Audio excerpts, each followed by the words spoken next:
Hey programmers, welcome back. Right now, let's learn about a new concept we can add to our programming arsenal. In particular, let's learn about loops. And so why don't we begin with some motivation? So let's say as a programmer, I have a command I want to run, but I want to run that command many times, right? So let's say, we're going to start out simple. I just want to console.log some string, and we'll just make it the string, I am hungry, right? And if I wanted to repeat the execution of this code, what I could do is just literally copy this line and paste it a few times over. So let's say I paste it 5 times. And of course, you can anticipate what will happen when I run this code. If I run this file, it will of course print out my message 5 times over. But you can imagine, right, what if I had a task I wanted to perform many more times, say 100 times or 1,000 times, or if I wanted it to happen a dynamic number of times.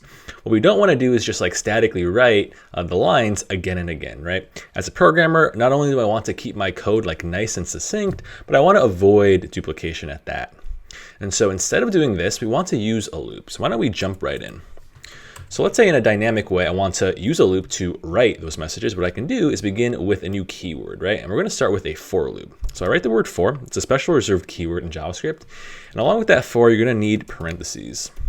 And with that, we'll also start our curly braces. So I guess so far, this looks kind of familiar in shape to like an if statement, right? We still have the parentheses and we also have some braces for like the body of this for loop. And what I do within these parentheses is actually write 3 different expressions, right? And that's going to be really important.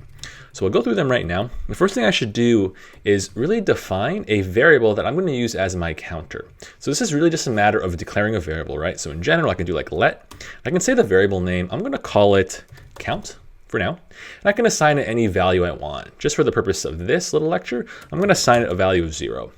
And that's really just part 1 of a for loop, and that's going to be just a plain old variable declaration, right? The only thing that's new for us right now is where this declaration lies, right? It's kind of inside of the for loop. So I'll terminate this with the semicolon, and now I'm writing part 2 of the for loop. And what I do is I write a Boolean expression that evaluates to true when I want the loop to continue running. And so let's say I wanted to hit some numbers from like 0 through 4. What I can say is count less than or equal to 4. So again, what I need to be sure to do in the second part of a for loop is make sure I have a Boolean expression. So I know that this statement will be true when count is 0 through 4. And then the last part I need is how I'm going to change this counter, right? And so if I just want to hit all numbers, I just want to increase by 1, what I can do is count plus plus. And so key thing I want you to focus on as you learn about for loops is try to understand these pieces of the for loop individually, right? So think about this as 1, 2, and 3. And so far in the course, we've been understanding and studying these, 3 separate expressions in isolation of each other. And now in a for loop, we're kind of bringing them together to kind of work toward a particular goal. So here's what I'll do to start. Why don't I just console.log inside of these braces, and I'll console.log my message from before, which was I am hungry. So we'll see this run, and I'll run this file. And notice what happens. For one, I only wrote like one console.log in my code, but it happened 5 times over. And if you think about why that is, well, it's because how I set up this loop, right? So count starts at 0. What happens is I'm going to keep running my count while it's less than or equal to 4. So like the numbers it's going to hit are 0, 1, 2, 3, 4. That's like 5 different passes in this loop. But let's really iron out what happens during the runtime of this for loop. So when I start, what I'll do is I'll kind of track my key variables over here. So at the start, I know my count is equal to 0. So this is just to help you sort of have a mental model as you understand for loops. So I have my count equal to 0. And what I do is I check this condition. So I check, is 0 less than or equal to 4? And right now that statement is true, so I do run the code inside of this for loop. So I print out, I am hungry for the very first time. And after that, what I do is I run this third part of the for loop, that is I increment my count by 1. So it was 0, now it's 1. And what I do now is I check my middle condition again. Is 1 less than or equal to 4? That's true, so I print out I am hungry a second time, and I keep flowing this direction, right? So now I increment my count again, so now it's 2. 2 is still going to be less than or equal to 4, so this is true. I print it out again, increment it, it's 3. I check, is 3 less than or equal to 4? That's true, so I print it out again over here. I increment my count, now my count is 4, and I check, is 4 less than or equal to 4? That's true, so I print it out one last time over here. And technically I would increment my count where I do count plus plus, so now it's 5, and now I check, is 5 less than or equal to 4? That statement is finally false, so I actually don't run the code inside, and I exit my for loop.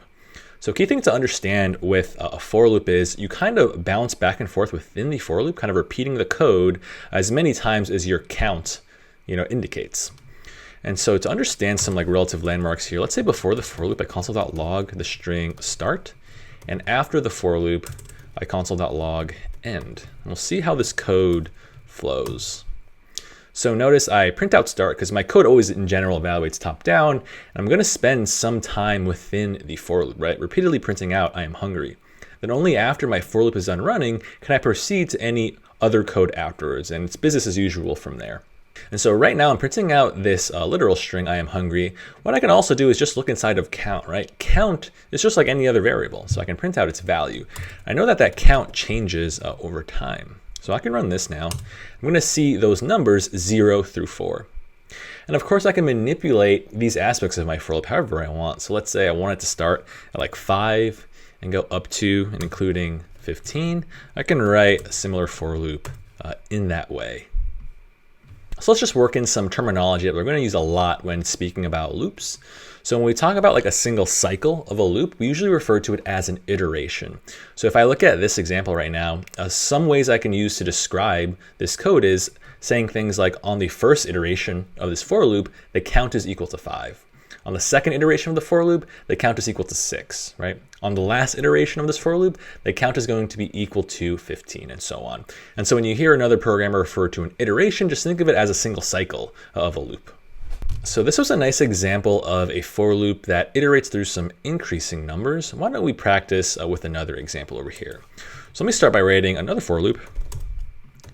And I can design these for loops however I please. I just need to make sure I have those 3 aspects. Here I'll use the variable name I. So when it comes to designing like your counters for your loops, it's very common to use I, and we'll kind of see that later on and understand why that is.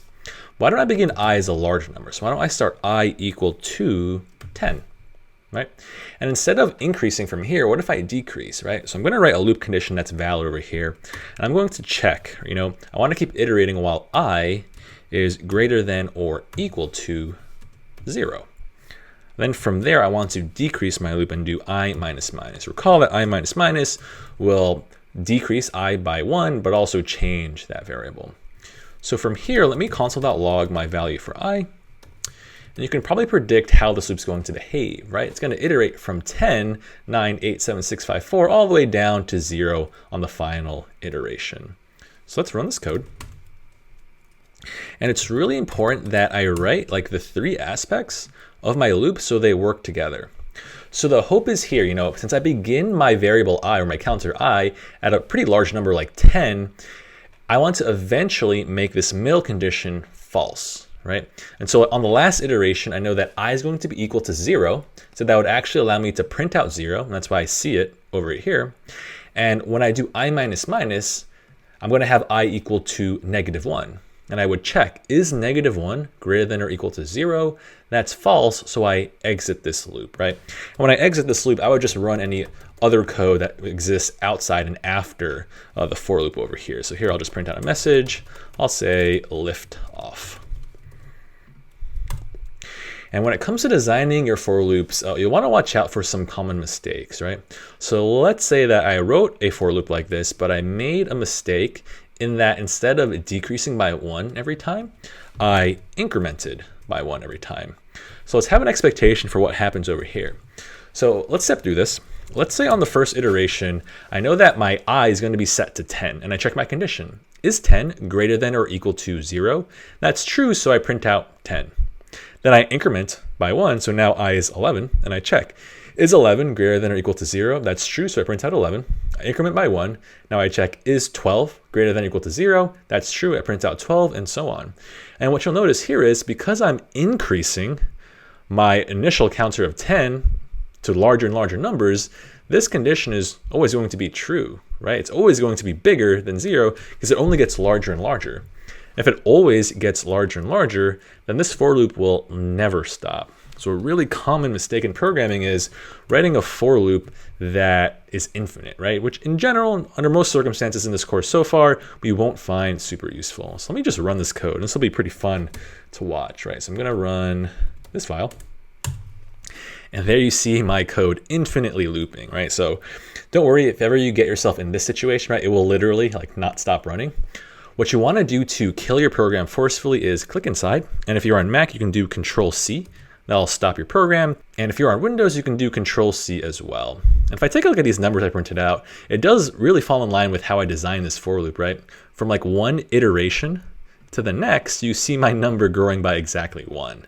And of course, if I change things around a little bit just for like fun, if I did like I plus equals 2, it gives me a similar infinite loop. This time we'll just jump by 2s.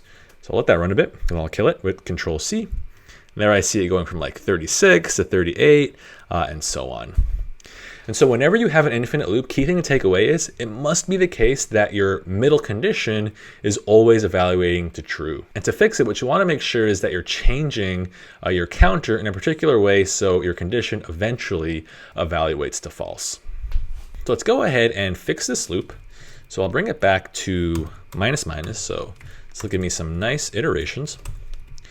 And one thing that's worth mentioning is when it comes to writing code within the body of a for loop, that is code inside of the curly braces over here, you can write like as many lines as you want, right? So I can console.log I, and if I wanted to, do any other operations, maybe say a message like loop. Right, so you can write any arbitrary code within the body of a for loop, just like you can write any arbitrary code inside the body of an if statement. So now that we have a pretty strong basis for the parts and the anatomy of a for loop, let me show you some really important patterns that we can leverage using for loops. So let's begin with a classic for loop, and I'll have this start at I equals 0. I'll have it iterate through some numbers, let's say while I is less than, let's say 3. And I'll also do I++. So you should probably have an intuition on what this for loop will do. It will have iterations where I will start at 0 and go up to and including 2, right? It doesn't actually hit 3 because it says I is strictly less than 3. So I'll do a quick check, and let me just print out those variables I, right? So I'll run this. 0, 1, 2, and that's exactly what I expect. And then from here, let me work in some other operations. So we already learned a lot about strings. So let me create a nice string. I'll say let str, save it to a variable, and I'll make it the string dog. And when I look at this string, I know it consists of multiple characters, right? In particular, this string has 3 characters. And if I want to reference individual characters of this string, I can just reference the indices, right? In other words, if I take a quick little review moment, if I say string at index 0, I print that out. Of course, that prints out the character D. And if I change that to string at index 1, that gives me the character at index 1, which is O, and so on. And I don't have to use a literal number like 0 or 1 every time. What I could do is have some intermediate variables. So maybe I can say things like let I equals 1, and then in my line 6, I can console.log string at I. When I run this, it has the same effect. But of course, this time, the index that I'm referencing comes from a variable, which I know has the upshot of changing over time potentially, right? And so leveraging that understanding, why don't we work in this for loop? So what I'll do is I'll just have this plain old string.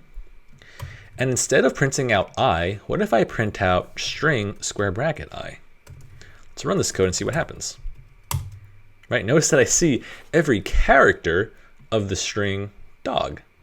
And when we run this for loop, it's really the same understanding as before, right? On the first iteration, I have I equal to 0, and I check, is 0 less than 3?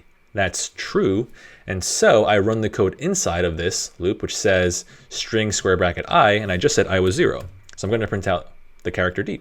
After that, I do I++, and I check, is 1 less than 3? That's still true. And so now it's 1 over here. I print it out, and I hit O, and so on. And we're going to keep running this code. And so leveraging, just string indexing, the fact that an index is just a number, if I have a for loop that iterates through numbers, I can also use that to reference characters of a string. And that's pretty useful. However, one shortcoming of writing code like this is I kind of hard-coded the value of 3 over here, right? What I'd like to do is really generalize this pattern. In other words, if I had, let's say, a longer string, so if I had a string like potato, and I ran this, this would only hit the first 3 indices, right? Index 0, 1, and 2, right? So that wouldn't be good enough. This isn't a general enough pattern. And so if you wanted to rewrite this for loop in a dynamic way, so it iterates through every character of any string, what you can do is rewrite this part over here, right? I know no matter what, the first index of a string is always 0, right? So this part is already good to go. However, where I end needs to potentially change. So instead of saying I less than 3, to stay general, what you can do is say I should be less than the length of the string. Recall that string.length is a number, right? So this still gives me a nice Boolean value, right? Because I'm comparing a number against another number. So let's run this code, right? And this correctly iterates through the entire string potato. And no matter what I change the string to, right? I can change it to like cars. It will still hit every character of that string. So one thing you'll notice here is in my loop condition, that is the middle part of my loop, I'm writing I strictly less than string.length, right? So one thing to be aware of is how our indices of strings actually flow, right? So if I look at str.length is going to be 4, right? Because there are 4 characters here. Although the length of this string is 4, when I count the indices, the final index is 3, right? The index of s over here in cars is 3 because I start counting indices at 0, right? I go 0, 1, 2, 3. Right, and that's why I need to say I strictly less than string.length. So this is the correct way to write a loop. Let's say you made a mistake and you wrote I less than or equal to string.length. If you run this code, you're going to have like an additional extra iteration, right? Here I see undefined. Undefined is going to be like the reoccurring like default value in JavaScript. In general, it's probably something you want to avoid if you run into it, especially as you iterate through strings. That's because I'm going outside of the range of my string indices. If I look at this code, what happens? Well, on the last iteration, I'm going to have a scenario where I is going to be equal to string.length, and I know that the length of this string is 4. And so when I grab, in general, my string at index 4, string at index 4 actually doesn't exist, right? It goes 0, 1, 2, 3. 4 doesn't exist in this string. So if I just run that small expression, right, I went too far, and that's why you get undefined, right? So I want to avoid that over here. And so the classic pattern that you're going to be using a lot as a programmer is you're going to set I equal to 0, loop while I is less than the length of some string potentially, and go I++, right? And that will just iterate through every character of the string. If I wanted to, maybe just add some more clarity, I'll console.log not only the character at index I, but also the value of my I itself. You probably guess it now why we use the variable I. It could stand for like index or iteration. And just to add some clarity to this even more, let me just console.log some dashes. That way I kind of separate each iteration to its own like section of like the dashes. So I'll give that a run, right? And so how I can interpret this output is like 0 is the index of C, 1 is the index of A, 2 is the index of R, and so on. All right, let's check out another pattern that we'll find pretty useful when it comes to dealing with loops. So let me start with a nice classic loop, just so we can go over the motions of this. And maybe I'll switch it up. I'll say like let num, and I'll start num equal to 1, and I want to loop while, let's say, num is less than or equal to, I don't know, 3. And then from there, I'm going to increment num by 1 every time. And so far, this is just a classic, for loop. I'll print out the num as I go, right? So it's just going to print out 1, 2, 3. And so this is some code that we've kind of already introduced a few times now in this mini lecture. But let's add some additional logic to it. So as my for loop's iterating, num is truly just like any other variable, right? So it contains some value. And what I can do is utilize this value however I want, just like we did in our expressions exercises, right? And so let's say I had a scenario where above my for loop, I had let, and I wrote sum equals 0. What I can do is in my for loop, take this number and actually add it into my sum. So I can say sum plus equals num. And so as my num iterates, I'm going to take the current number and add it into my sum, but also change the sum, right? Because I'm doing plus equals, remember that shorthand from before. And then after my for loop is done running, let me console.log sum. Take a moment, can you anticipate what I'm going to print out? Let's give it a go, let's find out. Notice that I print out the value 6, right? If I look at this for loop, I know that num iterates from 1 to 3. And what I do every time is add the current number into my sum. 1 plus 2 plus 3 gives us 6. Maybe let's trace through it a little closer. So I'm going to track my key variables. So at the start, I know my sum is equal to 0. And I begin a counter variable. So I set num equal to 1, right? So right now, my num is 1, and I check my condition. Is 1 less than or equal to 3? That statement is true, so I run the code inside of the for loop. I do sum plus equals num. In other words, I do 0 plus equals 1. 0 plus 1 is 1. Right? I do plus equals, so this line 6 is going to change my sum variable. Now I reach the end of my first iteration, so I do num plus plus. Right now, that means my num is 2, and I check. Is 2 less than or equal to 3? That statement is true, so I take 2 and add it into my sum. So I say 1 plus 2 is now 3. End of that iteration, I do num plus plus. That means right now my num will be 3, and I check finally. Is 3 less than or equal to 3? That statement is also true, so I take 3 and add it into my sum. So 3 plus 3 is now 6. And I technically will increment num once more, so now num is 4, and I check my condition. Is 4 less than or equal to 3? That statement is false, so I'm done with this for loop, and I just proceed to any code afterwards, which means I print out sum, which I just said contains the value of 6. And so this is an example of us using a for loop in a more practical way, right? You can really establish some really cool logic in your code by using for loops. You can really put any code you want inside of the body of a for loop, right? So I can totally like add variables inside of a for loop. I can write if statements if I wanted to, and all of that jazz. I'll show you another cool thing you can do with for loops, right? Kind of just using what we learned about conditionals previously. Let's say I got rid of that sum logic. I'm going to do something pretty different. Let's say I make this for loop iterate from, 0 up to and including 10. And I can write an if statement inside. So I'm going to check an if statement. And maybe I'll also have an else too. That would be pretty fun. And in my if statement, I can write some logic about how my for loop changes, right? So what I'm going to say is if num mod 2 is equal to 0, kind of seen this pattern before, that just checks if the num is even. If the num is even, then I'm going to console.log the string it is even. And then in the else statement, if this else runs, that means it's not even. So I'm going to print out it is odd. Cool.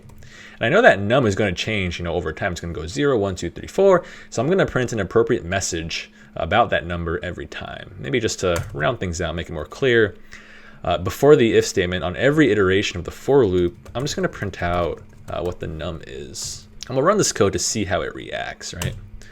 So let me make this a little bit bigger. So the first iteration, of course, starts at 0. And it just tells me, a little bit about that number, right? 0, it is even. Next iteration, it'd be 1, it is odd. 2, it is even, and so on. All right, so that's all I got in this introduction to for loops. In the next video, we're going to use for loops to actually solve some really cool problems, right?